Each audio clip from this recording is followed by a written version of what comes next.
বন্ধুরা, মায়ের রন্ধনশালা এবং ব্লগার চ্যানেলে আপনাদের সবাইকে স্বাগত। তো আমি আজকে আবারও একটা রেসিপি নিয়ে হাজির হলাম। তো এখানে আমি বানাবো আজকে নিরামিষ এঁচোড়ের রেসিপি। তো এই এঁচোড়ের রেসিপিটা একদমই খাসির মাংসের স্বাদকে কিন্তু হার মানাবে, যা কিন্তু ভাত, রুটি, পরোটা, ফ্রাইড রাইস, পোলাওয়ের সাথে কিন্তু দারুণ লাগে খেতে, যদি এইভাবে এঁচোড়টাকে বানানো যায়। তো এখানে আমি এঁচোড়টাকে এইভাবে টুকরো করে কেটে নিয়েছি, আর এঁচোড়টাকে আমি ভাপিয়ে নিয়েছি। জলের মধ্যে লবণ দিয়ে এঁচোড়টাকে আমি ভাপিয়ে নিয়েছি, আর তার সাথে আমি আলুও নিয়েছি। আলুটাকে এইভাবে টুকরো করে আমি কেটে নিয়েছি, তো আলুটাকেও আমি ভাপিয়ে নিয়েছি। তো এঁচোড় আর আলু এমনভাবে ভাপাতে হবে যাতে না একদম এটা বেশি সিদ্ধ হয়ে যায়। যদি বেশি সিদ্ধ হয়ে যায় এঁচোড়টা কিন্তু রান্না করার সময় খুবই অসুবিধা হবে। তো আমি এই এঁচোড়ে দেওয়ার জন্য আরও একটা মশলা বানিয়ে নেব। তো এখানে দেখুন আমি নিয়েছি আদা আর নিয়েছি কাঁচা লঙ্কা। তো এঁচোড়ের পরিমাপ অনুযায়ী এখানে আদাটা দিয়ে দিতে হবে। তার সাথে নিয়েছি গোটা জিরে, এখানে নিয়েছি কয়েকটা কালো গোলমরিচ, আর নিয়েছি এখানে একদমই অল্প সামান্য পরিমাণ মৌরি।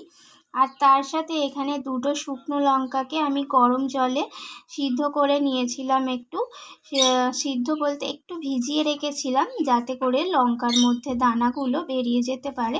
তো এখানে আমি শুধু লঙ্কার খোসাটা নিয়েছি, আর তার সাথে এখানে তেজপাতাটাকেও গরম জলের মধ্যে দিয়ে রেখেছিলাম। তো লঙ্কা আর তেজপাতা দুটোই গরম জলে দেওয়া ছিল। তো এই মশলাগুলোকে আমি এখন মিক্সিতে একটু জল দিয়ে একটা স্মুথ পেস্ট বানিয়ে নেব। তো দেখুন এখানে আমি মশলাটা একটা মিহি পেস্ট বানিয়ে নিয়েছি, আর তার সাথে নিয়েছি এখানে কিছুটা ধনিয়া পাতা আর একটা টমেটোকে কেটে নিয়েছি। তো চলুন এরপর রান্নাতে যাওয়া যাক। তো আমি রান্না করার জন্য উনুনের মধ্যে কড়াই বসিয়ে দিয়েছি, আর কড়াই গরমও হয়ে গেছে। সর্ষের তেল দিয়ে দিলাম। তো এখানে আমি ভাপিয়ে রাখা আলুগুলোকে এখন দিয়ে দিচ্ছি। তো আলুগুলোকে আমি লালচে করে ভেজে নেব। লবণ দিয়ে দিলাম আলুর মধ্যে, আর দিয়ে দেবো এখানে হলুদ গুঁড়ো। লবণ আর হলুদটাকে মিশিয়ে নিয়ে আমি আলুটাকে ভেজে নেব। তো আলুটা আমার লালচে করে ভাজা হয়ে গেছে, আলুটা আমি তুলে নিচ্ছি তেল থেকে। এবার আমি এঁচোড়গুলোকে দিয়ে দেব। এঁচোড়গুলোকেও আলুর মতো লালচে করে ভেজে নেব। তো এইভাবে নাড়াচাড়া করে নিচ্ছি তেলের সাথে। এবার আমি এর মধ্যে দিয়ে দিলাম হলুদ গুঁড়ো, আর দিয়ে দেবো সামান্য লবণ। তো হলুদ আর লবণটাকে দিয়ে আমি এঁচোড়টাকে ভেজে নেব। তো এঁচোড়টা আমার এখানে ভাজা হয়ে গেছে, আমি এঁচোড়টাকেও তুলে নিচ্ছি তেল থেকে। এবার আমি ওই একই তেলের কড়ার মধ্যে দিয়ে দিলাম সর্ষের তেল, আর তার মধ্যে ফোড়নে দিলাম একটা গোটা শুকনো লঙ্কা, হাফ চামচের মতো গোটা জিরে, আর দিয়ে দেবো দুটো তেজপাতা। ফোড়নটাকে একটু নাড়াচাড়া করে নিচ্ছি। এবার দিয়ে দেবো এখানে কেটে রাখা টমেটো।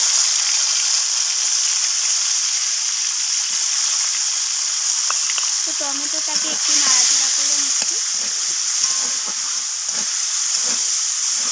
আর দিয়ে দিলাম এখানে আমি যে মশলাটা পেস্ট করে রেখেছিলাম সেই মশলাটা আমি দিয়ে দিলাম। তো এবার আমি মশলাটাকে এইভাবে নাড়াচাড়া করে কষাতে থাকবো। এবার আমি এর মধ্যে দিয়ে দেব হলুদ গুঁড়ো প্রয়োজন মতো, আর দিয়ে দেব ঝাল অনুযায়ী লাল লঙ্কার গুঁড়ো, আর দিয়ে দেব জিরে গুঁড়ো, আর এখানে দিয়ে দেব স্বাদ মতো লবণ। তো মশলাটাকে এবার আমি ভালোভাবে কষাতে থাকবো। মশলা থেকে তেলও ছাড়তে শুরু করবে, ততক্ষণ আমি মশলাটাকে কষিয়ে নেব। এবার আমি এখানে দিয়ে দেবো সামান্য পরিমাণ চিনি। তো চিনি দিলে নিরামিষ রান্নাতে খেতেও ভালো লাগবে, আর এখানে রঙটাও ভালো আসবে। তো আবারও নাড়াচাড়া করে আমি এইভাবে মশলাটাকে কষিয়ে নিচ্ছি। তো দেখুন মশলাটা এখানে কষানো হয়ে গেছে, তেলও ছেড়ে দিয়েছে, আর কালারটাও সুন্দর এসেছে। এখন আমি ভেজে রাখা এঁচোড় আর আলুটাকে দিয়ে দেব। তো এঁচোড় আর আলুটাকে মশলার সাথে এইভাবে কষিয়ে নেব। দেখুন এঁচোড়টাকে এইভাবে ভালোভাবে একটু হাতে সময় নিয়ে কষাতে হবে। তো এঁচোড়টা দেখুন এখানে সুন্দরভাবে কষানো হয়ে গেছে আর তেলও ছেড়ে দিয়েছে আর কালারটা দেখুন কতটা সুন্দর এসেছে। এখন আমি দিয়ে দিলাম এর মধ্যে কিছুটা কেটে রাখা ধনিয়া পাতা।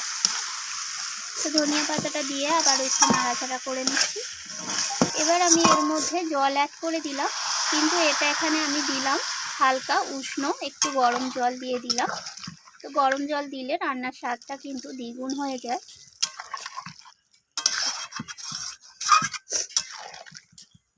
তো এঁচোড়টা যে যতটা গ্রেভি প্রয়োজন আছে সেই অনুযায়ী কিন্তু এখানে জলটা দিয়ে দিতে হবে।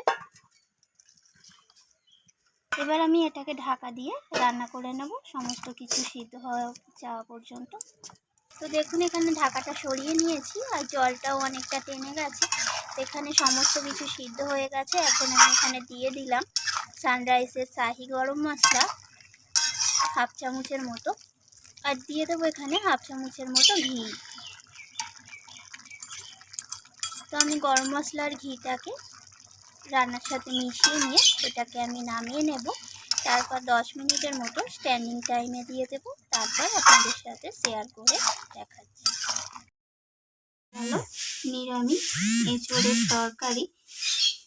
তো এঁচোড়ের কালারটা দেখুন কতটা দারুণ এসেছে, সব তরকারির কালারটা। তো এইরকম তরকারি যদি এঁচোড়ের ভাত, রুটি, পরোটা বা ফ্রাইড রাইস, পোলাওয়ের সাথে কিন্তু থাকলে কিন্তু দারুণ লাগবে খেতে। তো এই পদ্ধতিতে এঁচোড়টাকে বানিয়ে আপনারাও ট্রাই করে দেখবেন, স্বাদ কিন্তু অসাধারণ হয়। তো রেসিপিটি কেমন লাগলো অবশ্যই আমাকে জানাবেন, আর ভালো লাগলে লাইক শেয়ার করতে ভুলবেন না। তো আমি আবারও ফিরে আসবো অন্য কোনো রেসিপি নিয়ে। আজকের মতো এইটুকু, আর অবশ্যই করে আমার চ্যানেলটিকে সাবস্ক্রাইব করে দেওয়ার অনুরোধ রইল। তো আমি আবারও ফিরে আসবো অন্য কোনো রেসিপি নিয়ে। আজকের মতো এইটুকু। ধন্যবাদ বন্ধুরা।